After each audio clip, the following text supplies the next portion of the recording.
What's up everybody, David Rodriguez here. In today's video in the joint warm-up we're going to be going over our spine.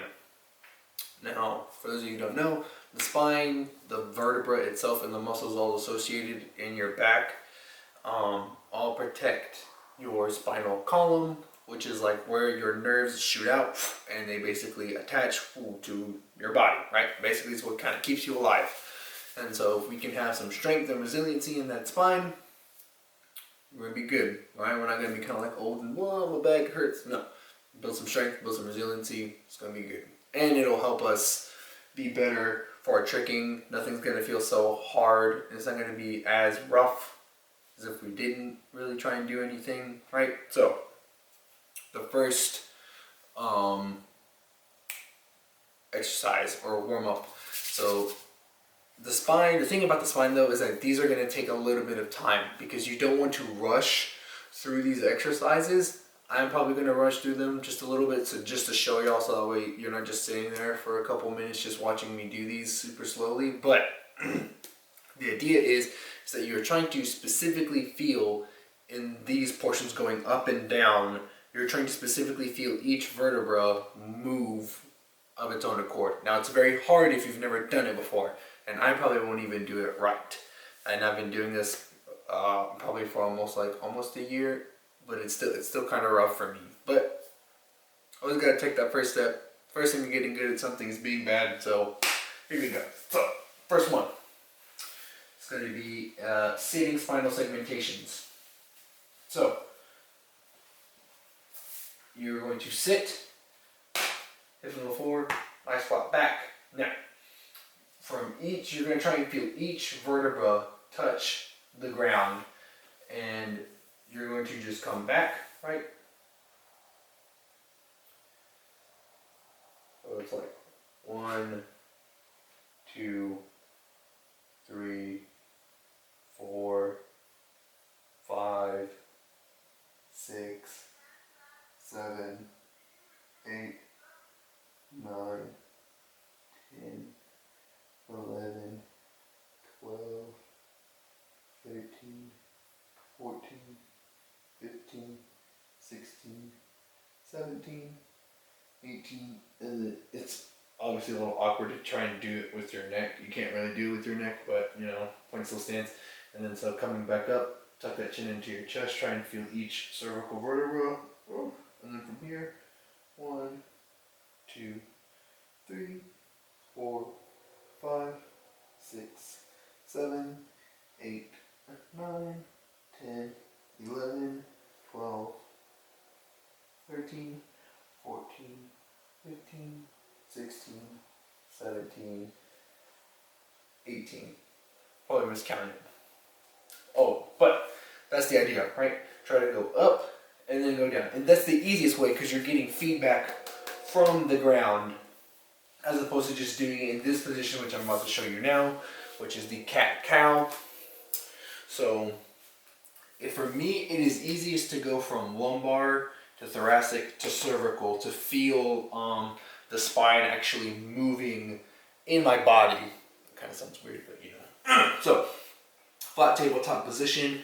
Whenever we're doing these, especially for these, we want to try and keep tension in our stomach, so we're going to squeeze a little bit. So you can even think about like inhaling as deep as you can, exhale,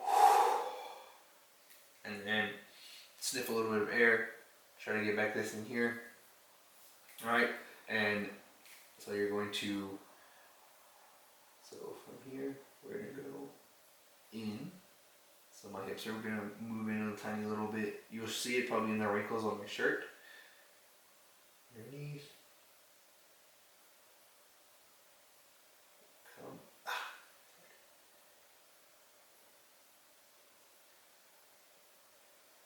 And so hopefully I'm moving into my thoracic. I'm probably compensating a little bit in my shoulders, but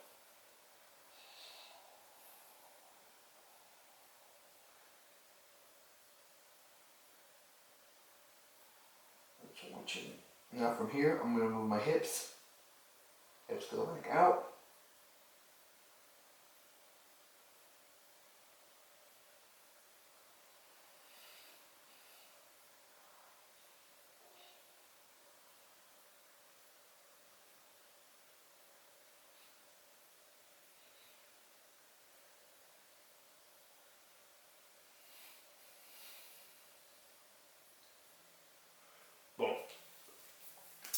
Now, I got this specific one from Ian Markow. He explains it. I basically just said the same things that he did because he explains it very well. He has one on these cat-cow spinal segmentation on his YouTube channel, so you might want to go check that out too, because he again, he kind of explains it a little bit better. But yeah, so that's for going up and down the spine, and then so now we're going to work on for this next portion, we're going to work on rotating, having some rotation in our spine. Being able to rotate is obviously very important in our spine. Fun fact, if you didn't know, that the number one reason that older people get sent to nursing homes is because the kids don't want to wipe their parents, because their parents no longer have enough mobility in their back to actually turn around and do the deed themselves. So, if you want your kids to support you in your old age, you might want to try and build some resiliency in that spine. So, and plus just about everything we do in tricking involves some sort of a twist, and we're bending our back in some weird way, so, yeah. So, first one, so we're going to stay in that same cat-cow position-ish, or tabletop position. Once you squeeze, lock everything in, you put your hand, doesn't matter which one you start with, on your head. You're going to come down, squeeze. Now, from here, you don't want to have any kind of, like, you don't want to be kind of in like this, or kind of down here, or like this. You just want to try and keep everything flat, and you're only trying to move from that spine. Your hips shouldn't turn out. Everything should stay underneath you. Squeeze. Come back out. Same thing over here. You're only trying to move from your spine. You're not lifting up your elbow and you're getting like, oh, look at all this extension and this twisting. No, you just keep everything here. Open. You're not trying to push open those hips. Keep everything locked in. Alright, so down. Up, hold, and back down. And then obviously same thing for the other side. Now, the one that I like to do is you'll go, and this is listed in the PDF, is that, so you'll start off here in a lunge. It doesn't matter which leg you start with, just as long as you start in your lunge.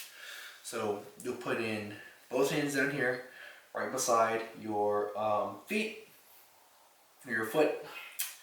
And I like to segment these even further for my twisting. So I like to go, so I'm going to go to the outside first. So I'm going to move, lock everything in, right? I'm going to move, boom, to here. Then I'm going to open up that arm and squeeze and hold this contraction for a little bit. Bring that arm down. Boom, hand touches the ground. Now with this hand, other hand, and the inside hand, same thing. Move that shoulder. Open, look, squeeze. Close. Come down. Now for both the now as far as the rep scheme. So for the cat-cow ones, I like to just go one up and one down. That typically gets me loose enough. I don't have to sit there and continuously do it back and forth until I feel literally every single vertebra. I just get enough. It will feel loose, feel good. All right, sweet, move on. For the rotations, the first rotation where I have my hand on my head is going to be a little bit easier. The one in the lunge position is going to be a little bit harder, but for both of them, I like to do anywhere between 5 to 10 rotations on each arm. So we go like one. So one. That's 1, 2, 2. Right now for the one on my head, I like to come down, touch, open. That's 1. Again, 5 to 10 reps each side. This is David Rodriguez with the joint warm-up, spinal warm-up, spine joint spine. You can find this, I'll put it again in the description, the PDF Has lists everything that I talked about here and in the previous videos that I've listed, so please check that out. It's completely free. You don't have to do anything for it. Please like, follow, subscribe. Follow me on Instagram at stomped.tricking. And yeah, hope you have a good day. Hope your spines are nice and loose and strong. And I'll see you on the next video.